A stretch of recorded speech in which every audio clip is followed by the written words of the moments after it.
My name is Gorman, and in this episode of Semilla.VC, I sat down with Cristian Raygoza, founding partner at Iluminar Ventures and venture partner at Gaingels. Before his current roles, Cristian spent 3 years at AIG in New York on their fixed income, private equity, and hedge fund teams. He is also an on-deck fellow. In this episode of Semilla.VC, we discuss Cristian's thoughts on Latin America's PropTech ecosystem, what Cristian would say to an investor worried about sociopolitical risk in Latin America, how Cristian leverages his geographic location in San Francisco to invest in Latin America, and why you can't build a tech ecosystem without support from government and universities. We talked about all this and more in this episode of Semilla.VC.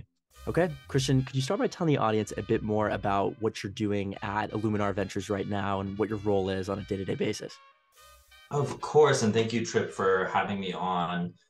So I run a fund called Iluminar Ventures. We started about 2 years ago after spinning out from a much larger firm in the US called Gaingels, where I was previously an early employee, kind of saw them grow into almost $1 billion a year kind of deployment rate at the peak in 2021. For a little bit of context, they started originally as an angel group, primarily focused on investing in LGBTQ-oriented kind of companies and comprised mostly of New York-based angels.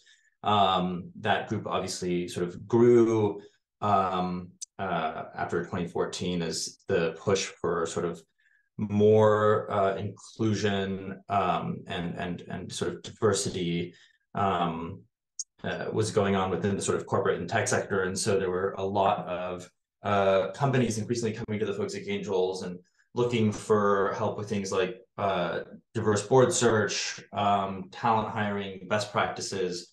And another unique element of Gaingels is that the sort of investor base itself is also very, very diverse. And so having diversity on the cap table is really important to a lot of folks. So anyhow, they grew very large, and sort of the opportunity to focus on LATAM through Iluminar came up about 2 years ago as we began doing more investments in the region through Gaingels. And I sort of saw a really interesting opportunity within the region, in contrast with what I felt I was seeing in the US, which seemed a bit more inflated. I think a lot less impactful on average in terms of just the ability to really massively sort of change people's lives and build the infrastructure that was missing in emerging markets. And so dive deeper into LATAM, got buy-in from the partners at Gaingels to start the Iluminar brand. And since then we've invested in about 30 companies. We're fairly agnostic. We're actually now in the process of launching our seed fund, which will do fewer than 30 investments. I think that 30 that we have in the portfolio, 32 actually, happened at a time when I think deal pace was really high. We've slowed down a bit just because of the current sort of macro situation. But out of the fund, we'll target seed investments in Spanish-speaking LATAM, focus on fintech marketplaces, e-commerce related businesses, broadly SaaS, edtech, and health tech. We hope to start investing out of that vehicle in the next few months. Amazing. I appreciate that introduction. I'd be interested to know, how did you create that investment thesis? And then because of the way the whole fund is structured, it wasn't inherently LATAM at the beginning. So I think a lot of that onus on selling LATAM was from you. So I'd be interested to know, how did you sell LATAM to people who maybe weren't initially on board in that because the fund was focused at Gaingels with a different focus, and you brought that focus on LATAM. So I'd love to know how you put that spotlight on the region. Yeah, so I think coming from specifically the Gaingels perspective, they have a very, I think, different approach to venture investing than most sort of firms out there, in that they're extremely high volume, they're very syndicate oriented, and the kinds of signals that they're looking for to participate in rounds are largely sort of co-investor quality. I would say is like the number one thing, right? And obviously alignment with the mission, wanting to use our services. So I'd say the two sort of interesting things about Gaingels are that they're extremely services led, which is something that I carry into the Iluminar experience. And they're very, I think their sort of thesis is, if they want to get sort of top decile, top quartile venture returns, and they have all this really incredible access, right? 1,000 portfolio companies, we see a crap ton of deal flow. How do we sort of just index on quality? I think we do that by co-investing specifically alongside really tier one, top decile performing lead venture funds. So the one thing that Gaingels has not done during its existence has been sort of leading any venture rounds. And for us at Iluminar, I think the opportunity in LATAM was kind of born out of a similar desire to invest with the best, and increasingly the best were looking in the region. So initially, at least, I think the opportunity became more appealing from a Gaingels perspective because folks like Sequoia and Andreessen and GGV and whatever were increasingly deploying in the region. There were increasingly success stories coming out of the region. And so the timing from the sort of perspective of the way that Gaingels invest was good for us to start more actively deploying in the region. And then, my personal interest in doing so in alignment with that way of investing was just born out of, I think, fatigue again with the really sort of inflated dynamics that I saw in the US venture market. I think valuations were getting really, really stretched into 2020, 2021. I wasn't particularly very interested in the Web3 crypto thing, and I felt like a lot of my peers were kind of moving that direction, but I didn't really get the sense that a lot of people knew what they were investing in. And so I think like when it came down to wanting to invest in something that was like real tangible value creating, and a little more, I think, intelligible than, say, like, again, the Web3 crypto opportunity. I just saw that more in sort of the global venture opportunity outside of the US. And so, our thesis in LATAM has been largely an infrastructural one, is the way that I will describe it. Again, it's a lot of the sort of missing rails and digital infrastructure that exists in places like the US or Europe or Asia in a much more mature way. And I think that gap in maturity is what's really, really interesting to me from, my investing focus going forward. There's a lot of value, like on the order of trillions of dollars of catch up with markets like China and the US, that is just waiting to be created. And a consumer in the region that is increasingly prepared and geared up to take up a number of the really great new products that are being brought to market in the region. And you went to the PropTech LATAM Summit. I'd be interested to know, A, how was your experience there? But then B, tell us a bit more about your thoughts on PropTech in LATAM. Interesting question. Very sector specific. I did go to the PropTech conference briefly in Mexico City. I think that was back in like August or something, if I recall correctly. I think that's a space that is very well capitalized within the LATAM region. There was quite a bit of interest, especially I feel like sort of last year. We have a number of PropTechs in our portfolio in Mexico, in Colombia in particular. Colombia especially, like Medellin for some reason, has quite a high density of PropTech startups. I think our view is not so different from what I was describing before, right? I think we really like the sort of enablement kind of a thing within the PropTech space in Latin America. We're investors in companies like Navor or Vecindario or Around, which all kind of have different touch different areas within the PropTech opportunity. But I think the unifying factor is that they just make it a lot easier to either help consumers find or manage their sort of rental or real estate needs, or companies like on the Around case, find lower cost, high quality office space that otherwise wouldn't exist without someone like an Around to sort of kind of fill the gap that many landlords, for example, in Mexico City, needed help filling. I think like real estate also is a very familiar space to I think the Latin American kind of investor. And so as a function of that, outside of just the the needs within the space. It's a familiar profile of investment with tech layered onto it, and so I think we see a lot of dollars kind of chasing the PropTech opportunity more recently, and I think that'll probably continue just because LATAM is a very PropTech real estate kind of heavy geography, in my opinion. And so what would you tell American investors who are investing in Latin America, knowing what you know? Oh, oh man, so many things. I mean, that's one of my maybe not frustrations, but certainly it comes up a lot. I think American investors at the peak, and when I say the peak, I really mean like 2020, 2021,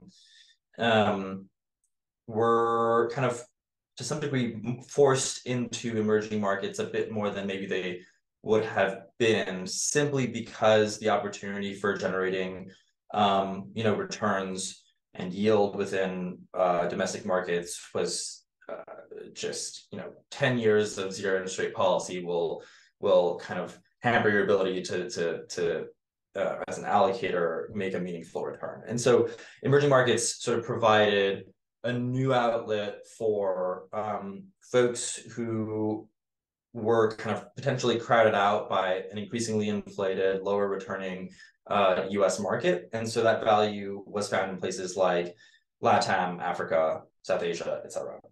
I think the narrative today obviously has changed with the change in the sort of macro situation. Rates have gone up extremely quickly. And so the opportunity cost to be in emerging markets and with that associated risk has seemingly gone up, right?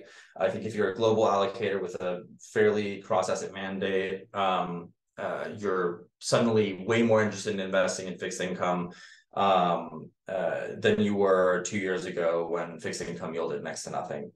And so that comes with consequences, right? I think venture as an asset class has seen capital shift away, and a sort of selectivity in terms of quality of managers, quality of individual deals becoming much more prioritized, just because the long run potential for capital availability has diminished. And so given the constraints around capital availability that people are thinking about in the future, the question for an American investor then is, do I really want to be allocating my marginal dollar into a risky emerging market where I don't have a ton of sort of maybe local context or understanding? Or would I rather pare back on private investments and participate in something that's much more familiar to me in a market that I know better? And I think that is a logic, again, from an asset allocator perspective that makes sense to me.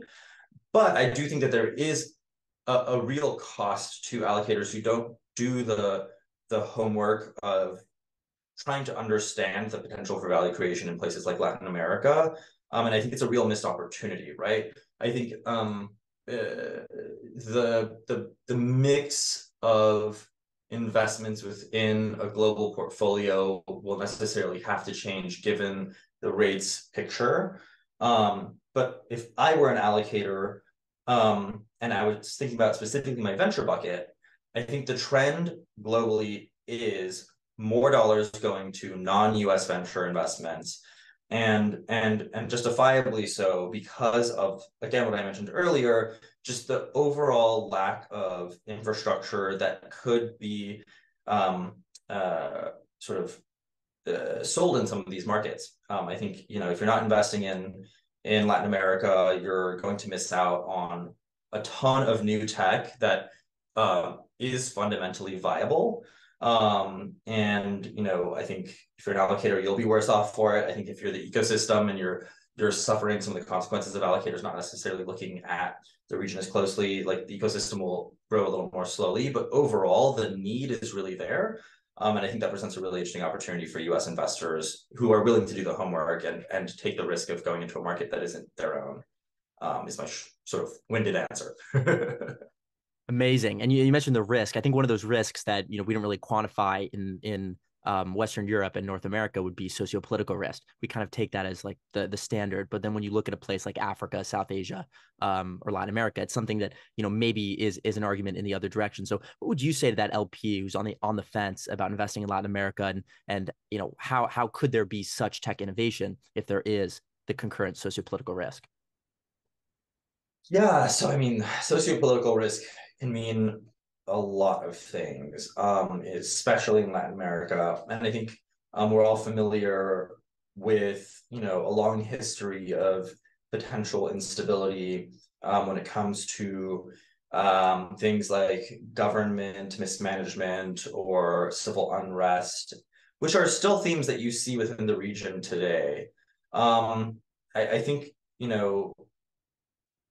Latin America shouldn't be seen as a monolith in terms of the politics embedded within the region. I think as a firm, we are extremely thoughtful about where we are putting dollars to work, sort of being cognizant that some places are more subject to geopolitical and socioeconomic related risk than others.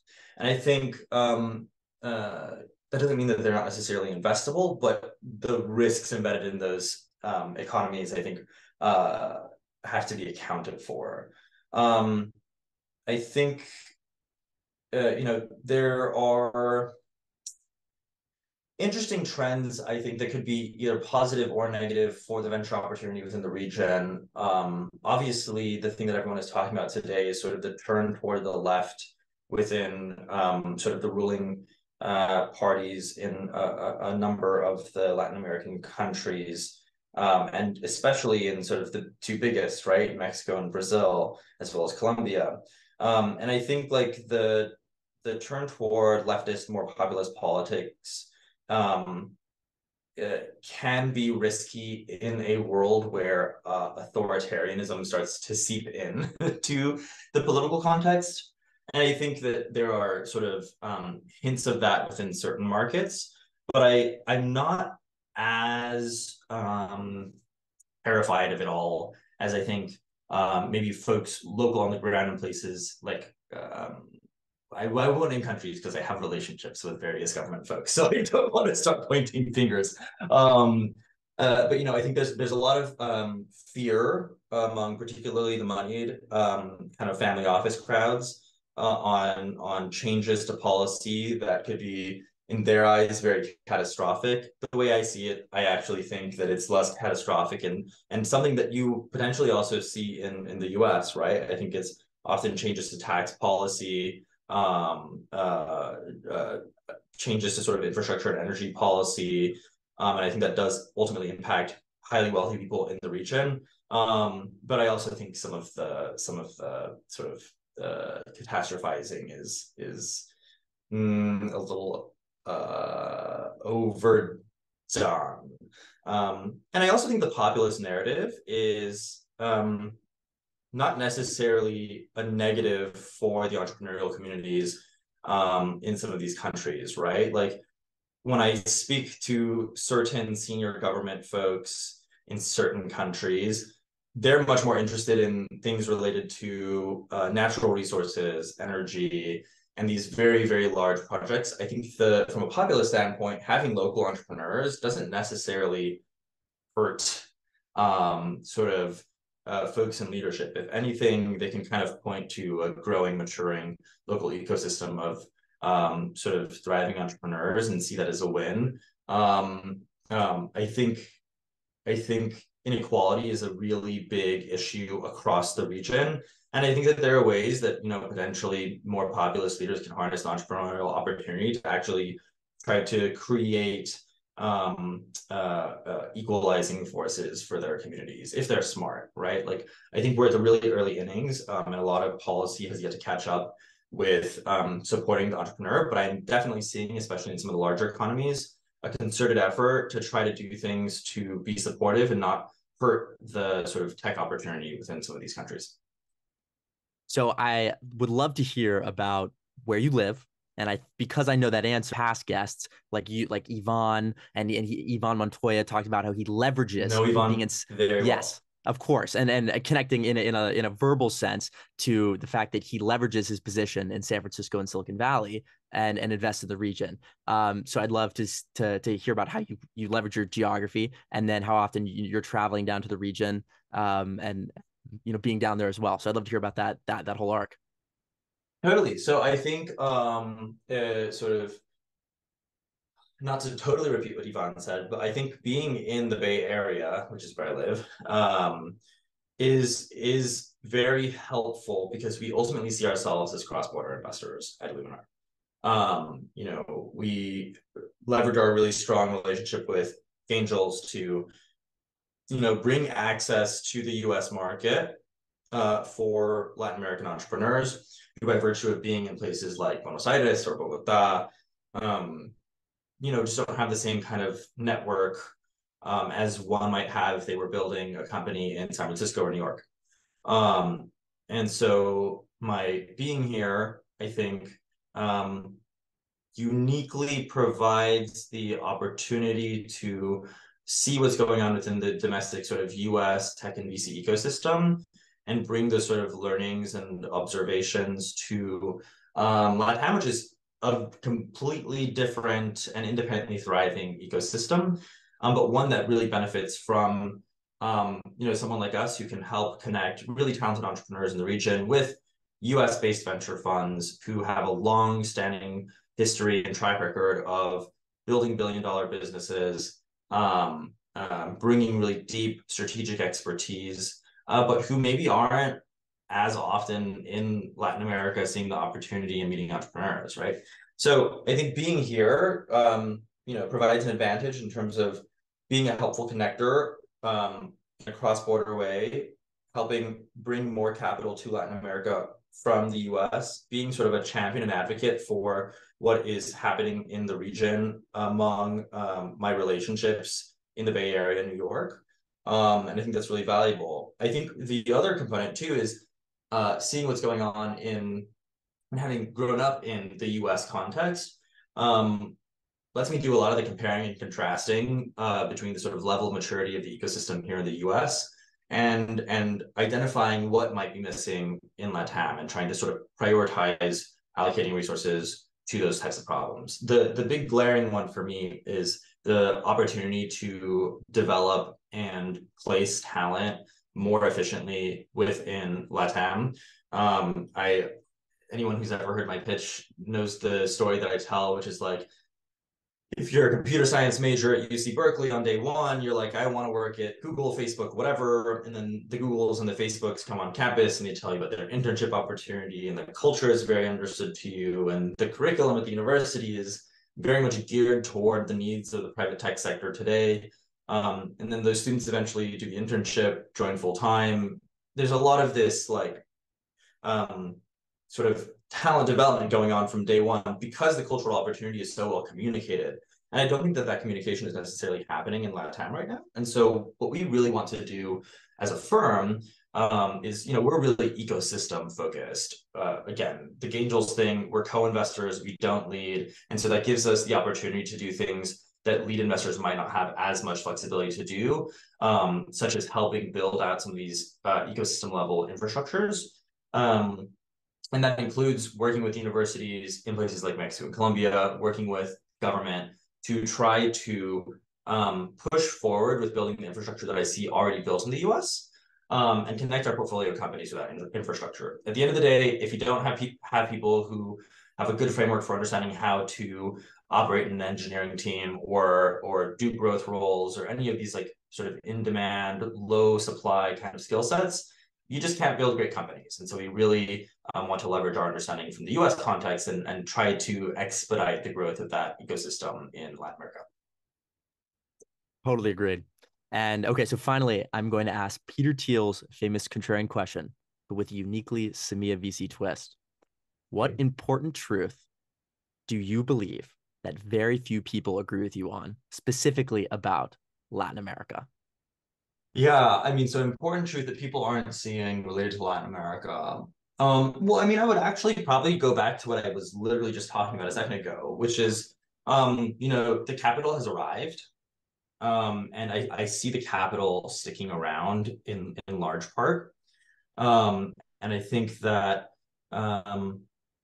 venture firms have cropped up to increasingly provide necessary funding to build these great products in the region. But I think there's just so much more work to do outside of the context of providing capital within the region. And so the truth that maybe I would like to share is like, I don't think that you can build a long-term sustainable tech ecosystem without investing in, prioritizing what has made the US so successful, which is support from government and support from a university sort of ecosystem within the region. And so I really see it as one of my personal and professional goals in the Iluminar context to try to be that person who facilitates so many more of those conversations with senior folks in government, with universities, to create everything else that's missing. Again, the money is there. The money, I think, will continue to grow and be an available supply for really talented entrepreneurs in the region. But that's only one part of the problem. And until the rest of the ecosystem can really begin investing in things like education, things like inclusiveness and bringing folks outside of the sort of Lomas and Monterrey kind of parts of the world, I think we will just be at a slower pace of growth in the region. And so it's really important to me to invest in that. What a great answer. Cristian, thank you so much for taking the time to come on the Semilla.VC podcast today. I very much appreciate your time. Thank you, Trip. Thank you for the time. Have a good one. Thank you for watching this episode of Semilla.VC. My name is Trip Gorman. Don't forget to like and subscribe wherever you view the podcast. And don't forget to check out our newsletter, Dealflow LA, which can be found by going to dealflow.la.